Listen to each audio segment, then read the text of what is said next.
Ciao a tutti amici del leone, benvenuti nuovi e bentornati agli iscritti. Io sono Ilaria e su questo canale parlerò di tarocchi, chakra, spiritualità e quant'altro possa essere d'aiuto ad ognuno di noi per il proprio percorso di crescita personale e spirituale. Oggi vedremo le tendenze energetiche generali per la seconda parte di marzo. Vi ricordo che sono letture fatte per un collettivo, quindi prendete solo i messaggi che vi servono. Se poi volete avere un messaggio più completo, potete ascoltare anche il vostro ascendente o il vostro segno lunare. In descrizione vi lascio il link ad un video che spiega proprio come mettere insieme il messaggio di questi 3 oroscopi. Bene. Mostrami, Leone, tendenze energetiche generali per la fine di marzo 2022.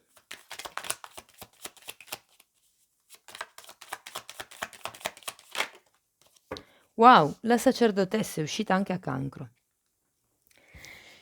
Dunque, la sacerdotessa parla di quello che è un periodo di introspezione, piuttosto che, di un periodo dove magari per qualcuno si parla di iniziare un qualche tipo di studio nuovo, magari per qualcuno, si tratta di avvicinarsi a quelle che sono le materie esoteriche, piuttosto che semplicemente avvicinarsi a quello che è la propria parte interiore, il proprio intuito, il proprio istinto, okay? Molte volte fa anche riferimento a quello che sono le scelte, diciamo, prese nel modo giusto, diciamo, no, mi parla proprio di quello che è un superamento, dei dubbi.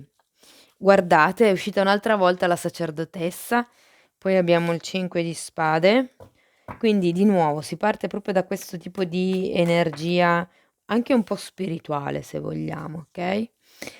Il 5 di spade parla di quello che sono dei conflitti magari, che state avendo con qualcuno, intorno a voi, potrebbero essere dei conflitti verbali o anche solo dei conflitti mentali. Il 3 di bastoni può far riferimento a un qualche tipo di progetto o di viaggio che in questo momento avete in mente, mh? Poi abbiamo l'imperatore e un asso di denari. Sento che quello che vi frena probabilmente un pochettino per quello che riguarda questo tipo di progetto, per qualcuno o è una persona, quindi questo re di denari rappresenta appunto quello che potrebbe essere una persona vicino a voi, oppure potrebbe rappresentare semplicemente quello che è una stabilità di tipo finanziario, o di tipo economico o comunque materiale. Abbiamo comunque poi un bellissimo asso di denari che parla di nuova strada, parla di un nuovo inizio, parla di un aiuto, parla di quello che potrebbe essere un dono sia a livello psichico, perché ricordiamoci che qui all'inizio anche qui abbiamo la sacerdotessa, quindi potrebbe parlare anche di doni psichici che magari si affinano, o comunque parla di quello che è un dono di tipo divino, okay?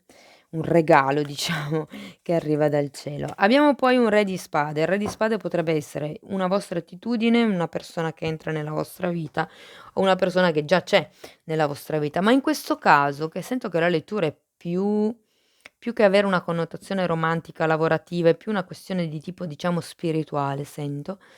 Questo re di spade potrebbe rappresentare il fatto che voi iniziate a diventare determinati in relazione a questo tipo di progetto o a questo tipo di viaggio, okay? Sento una sorta di pianificazione, organizzazione. Il re di spade è una persona che pensa molto, che programma tutto. E abbiamo poi un 5 di bastoni, quindi sento che, questa vostra, se vogliamo anche rigidità, potrebbe portare a una sorta di, conflitto, se vogliamo, con magari le persone che vi stanno intorno. Possono anche essere battibecchi o discussioni, non necessariamente litigi, okay, è una cosa di diciamo così, di poco conto, se vogliamo, sono comunque cose facilmente superabili. Bene, andiamo a vedere perché grazie. Allora, la sacerdotessa è spiegata da una regina di bastoni, da un 7 di pentacoli e da un 10 di bastoni al contrario. Di nuovo, qui c'è qualcuno che ha bisogno di fare, sento, un lavoro di tipo interiore, bisogna scavare a fondo, sento, perché con questa regina di bastoni al contrario è un po' come se perché anche la regina di bastoni, se voi ci fate caso, è rappresentata con un gatto nero. La regina di bastoni molte volte fa riferimento a quello che sono le doti ammaliatrici delle donne e alle doti un po' da strega, se vogliamo, okay, quindi sento che per qualcuno si parla proprio di quello che è un certo tipo di evoluzione a livello sottile, ma bisogna lasciarsi indietro, quelli che sono i pesi e le aspettative degli altri di cui mi parla il 10 di bastoni. Andiamo a vedere il 5 di spade è spiegato da un 8 di spade, da un mago al contrario e da un cavaliere di denari al contrario. Qui sento che questo 5 di spade, tutti questi conflitti che potrebbero esserci, che potrebbero essere rappresentati da questa carta, molto probabilmente sono conflitti vostri interiori, perché avete un 8 di spade al contrario che parla di quelli che sono i pensieri autoboicottanti. Il mago al contrario mi parla di manipolazione, quindi io sento che per voi sono talmente forti queste credenze limitanti che addirittura vi sentite manipolati al punto da essere fermi, da essere bloccati, da non fare passi in avanti. Andiamo a vedere il 3 di bastoni.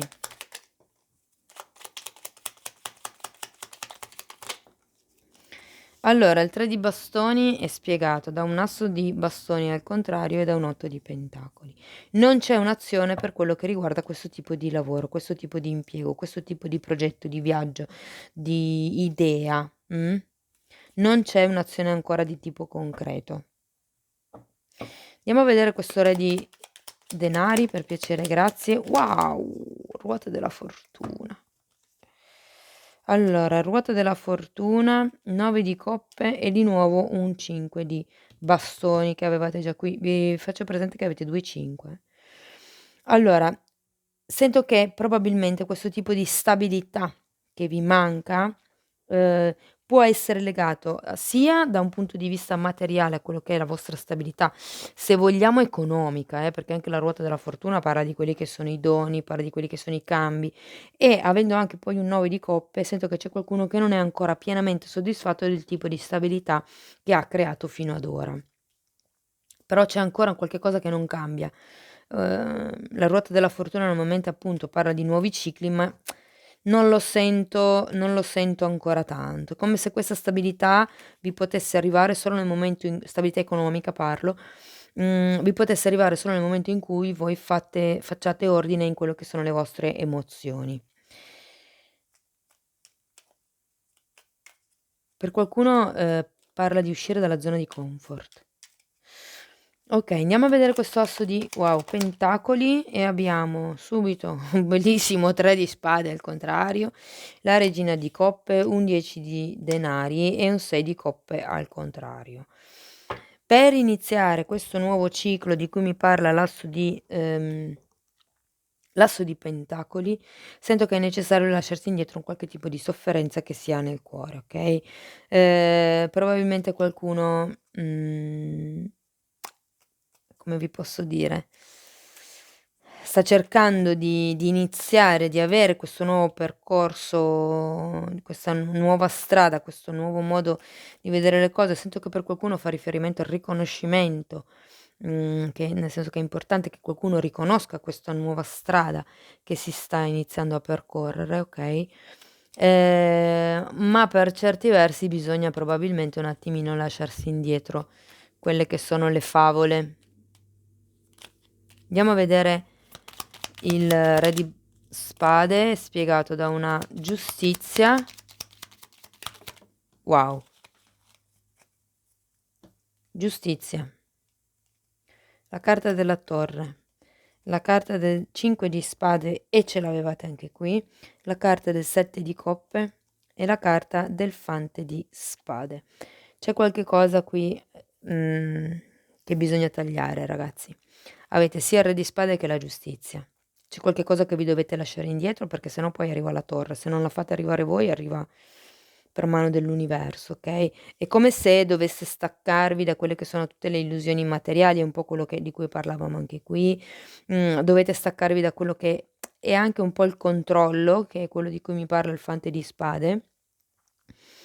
È come se non poteste controllare tutto, no, però, le carte vi dicono: iniziate a togliere qualche cosa e vedete che poi il resto arriva. Andiamo a vedere il 5 di bastoni, per piacere, grazie. Abbiamo la carta degli amanti e anche qui scelta, e un asso di spade. Allora, diciamo che sì, l'inizio del periodo è un po' confusionario, dovete veramente secondo me imparare a lasciarvi indietro quelle che sono le aspettative degli altri, dovete focalizzarvi su quello che è questo tipo di progetto e sul trovare quello che è la vostra stabilità, proprio da un punto di vista anche lavorativo, cioè lavorare a questo punto a questa sorta di progetto, perché in questo momento un'azione di tipo concreto ancora non c'è. Questa parte della stesa mi parla di determinazione nel lasciarsi indietro qualche cosa. Anche qui la carta degli amanti è una carta di scelta, la carta dell'asso di spade è una carta che parla di tagliare qualche cosa, qualche pensiero, qualche situazione o qualche relazione. E essendoci anche la carta degli amanti potrebbe proprio far riferimento al fatto che bisogna lasciarsi indietro un qualche tipo di relazione, okay? Per altri versi potrebbe rappresentare queste 2 carte il fatto che come vi posso dire, che grazie al lavoro che si fa, dovuto alla sacerdotessa, ci sia una nuova, se vogliamo, comprensione di quello che è l'amor proprio, di quello che è il come volersi bene, il che cosa vuol dire andare avanti, seguendo i propri istinti e il proprio intuito, okay? Non sono carte brutte, sono solo da prendere un pochettino con le pinze sento, però quello che sì vedo è che ci sarà un nuovo inizio, okay, determinato, ma dovrete lasciare indietro qualche cosa. Ci sarà un qualche cosa che deve essere lasciato indietro. Per molti fa riferimento a quello che potrebbe essere l'ego, visto che abbiamo comunque la torre, okay, l'ego, il controllo, il fatto di volere sempre che le cose vadano come dite voi. Okay, andiamo a vedere con i tarocchi di Osho, conscio e inconscio. Andiamo a vedere che cosa vi dicono. Io intanto vi ricordo che se volete supportare il canale potete mettere un like al video, potete iscrivervi, potete condividere o commentare. Andiamo a vedere 2 carte per gli amici. Grazie. Abbiamo il confronto, nessuna cosa e senso di colpa. Wow. 8 di spade, 8 di spade. Questo è un papa e questo, guarda caso, è un 5 di spade. Ce l'avete 3 volte, avete fatto un plein. Comunque, quello di cui siete consapevoli, o almeno quello che vedete, è questa sorta di confronto. Questa carta in sé vuol dire che non ha senso fare un confronto, perché non si possono confrontare un albero, okay, con una canna di bambù, perché sono completamente diversi. Non vuol dire che uno sia più bello dell'altro, non vuol dire che uno sia più produttivo dell'altro, non vuol dire che uno sia più robusto dell'altro, okay, sono semplicemente diverse e bisogna, tra virgolette, "accettare" quello che è la diversità, okay? È come se dicessero che non ha senso fare il confronto che state facendo, Dall'altro lato abbiamo l'8 di, spade, che è quello che avete anche qui, quindi sento che c'è qualcuno che sta nutrendo dei sensi di colpa. Non so se verso se stesse, verso voi stessi o verso qualcun altro, ma una sensazione ce l'ho che sia verso voi stessi. È come se vi diceste: "Perché non ho seguito il mio istinto?" Perché ed è di nuovo qua, seguire l'istinto, no, lavorare proprio su quello che è l'istinto. La carta di mezzo è nessuna cosa, è un papa. E qui sento che per certi versi siete molto, molto, molto condizionati da quello che è la società dentro la quale vivete, l'ambiente di lavoro, la famiglia, il circolo sociale, il gruppo di amici, quello che è. Però sento che c'è un forte condizionamento da parte loro in quello che è lo sviluppo di scusate, di questo tipo di situazione. ed è per quello che poi vi create dei sensi di colpa, probabilmente perché siete lì che state cercando. Ricordatevi che avete anche un 10 di, bastoni al contrario, e parla proprio di quello che è il lasciarsi indietro le aspettative che hanno gli altri, lasciarsi indietro tutti quei pesi che non sono vostri fondamentalmente, no, e che se non, diciamo così, se non soddisfatti, cioè se sono quei pesi dove okay, se non soddisfo le aspettative degli altri chissà che cosa poi pensano gli altri. E questo vi crea comunque dei sensi di colpa. Quindi fate attenzione appunto a quelle che sono le aspettative che sono degli altri e quelle che sono vostre. Mh. Bene, andiamo a vedere ancora una carta da parte di questi oracoli. Vediamo che cosa hanno da consigliarvi per gli amici del leone, vediamo quante carte ci danno. Osservazione, bellissima. Espandi la tua coscienza osservando la matrice divina della vita. Perché dice la matrice divina? Mhmm, il mago, la carta del mago, che voi avevate esattamente qui, girata al contrario, ha una mano in alto e una mano in basso. È un po' quello che dicono nei testi sacri, no, come in alto e in basso, è la stessa cosa. E come dentro e fuori, Quindi quello che dice questa carta è che la matrice divina della vita, ehm, come vi posso dire, viaggia a schemi. Ci sono degli schemi di comportamento, okay, in determinati tipi di dinamiche, che fino a quando, diciamo, voi non osservate o voi non vi osservate, non riuscite a rendervi conto di quali sono questi schemi di comportamento e giustamente quando uno non si accorge che c'è un errore non lo può andare a correggere. Quindi ci sono davvero certi schemi, certe, dinamiche se vogliamo, okay, che possono fluttuare tra quello che è il confronto e quello che è il vostro senso di colpa e l'aspettativa che hanno gli altri.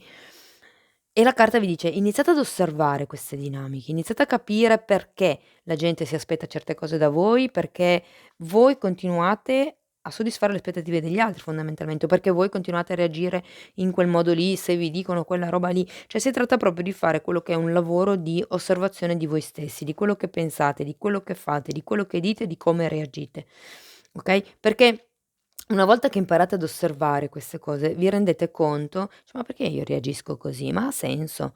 Allora io reagisco così perché ho paura, ipotesi, di non piacere. E perché ho paura di non piacere?" E poi da lì si va piano piano a scavare fino a togliere quelli che sono i sensi di colpa dovuti alle aspettative, perché poi vi rendete conto quali sono le aspettative degli altri, A, B e C, perfetto, non è roba mia, non sono tenuta o tenuto a soddisfare le aspettative degli altri. Se gli altri si creano aspettative non è mica un problema vostro, giusto?